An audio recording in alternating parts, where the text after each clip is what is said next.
त्र्यम्बकं यजामहे सुगन्धिं पुष्टिवर्धनम् उर्वारुकमिव बन्धनान् मृत्योर्मुक्षीय मामृतात्। ॐ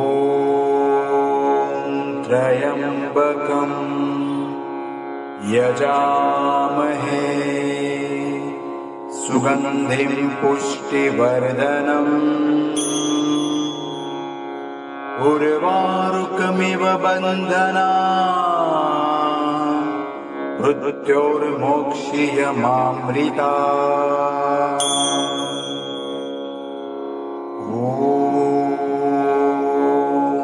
त्र्यम्बकं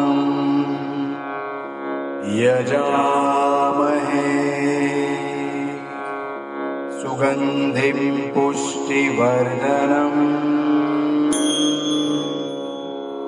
उर्वारुकमिव बन्धनान् मृत्योर्मुक्षीय मामृतात्। ॐ त्र्यम्बकं यजामहे सुगन्धिं पुष्टिवर्धनम् उर्वारुकमिव बन्धनान् मृत्योर्मुक्षीय मामृतात्। ॐ त्र्यम्बकं यजामहे सुगन्धिं पुष्टिवर्धनम् उर्वारुकमिव बन्धनान् मृत्योर्मुक्षीय मामृतात्। ॐ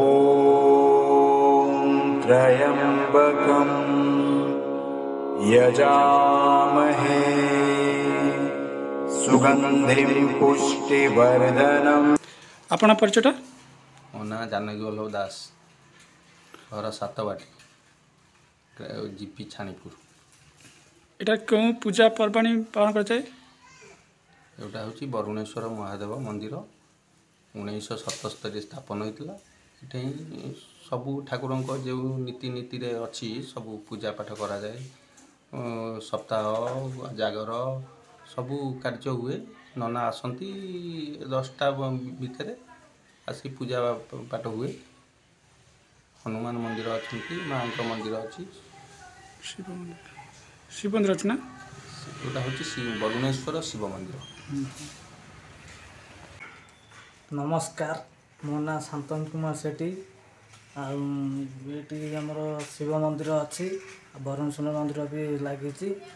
सब पूजा पर्वाणी आम चली रही जेहेतु जागर आमर जागर सप्ताह एमती सब पुण्य पर्व सब आमर ये सब लगी रही।